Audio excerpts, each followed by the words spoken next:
नमस्कार, सर्वांचं स्वागत आहे.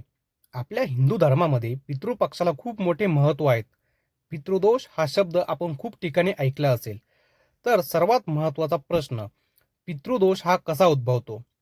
आपले आई-वडील किंवा मोठी माणसे ज्यांनी आपले जीवन घडवलं, ज्यांच्या अंगाखांद्यावर आपण लहानपणी खेळलो, परंतु त्याच म्हाताऱ्या आई-वडिलांचे शेवटी हाल करणे, त्यांना औषध-पाणी न बघणे किंवा वडिलोपार्जित संपत्तीचा खोटेपणा केला, खोट्या सह्या करून लुबाडी केली, या सगळ्या गोष्टी जर केल्या, तर मात्र आपल्याला पितृदोष हा लागू शकतो.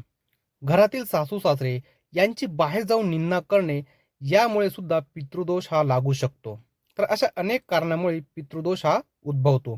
आता दुसरा प्रश्न आहे मित्रांनो, पितृदोषाची लक्षणे कोणती? तर चला, एक, घरामध्ये सतत वादविवाद, संपत्ती असून सुद्धा त्याचा उपभोग घेता येत नसेल, रात्रीची शांत झोप लागत नसेल, भांडण सारखी होत असतील किंवा घरामध्ये मुलांचे विवाहामध्ये अडथळा येत असतील किंवा जर तुमचा एखादा व्यवसाय असेल आणि त्या व्यवसायामध्ये स्थिरता येत नसेल व खूप सारे संकटे येत असतील, तर ही सारी पितृदोषाची लक्षणे आहेत.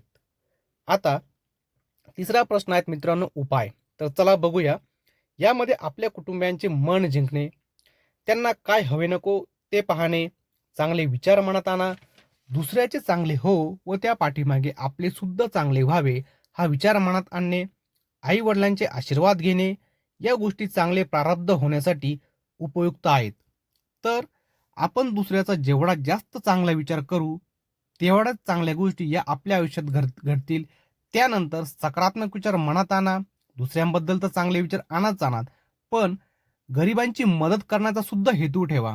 यामुळे पितृदोषावरती तुम्ही उपाय करू शकता, त्याच्यावरती तुम्ही मात करू शकता.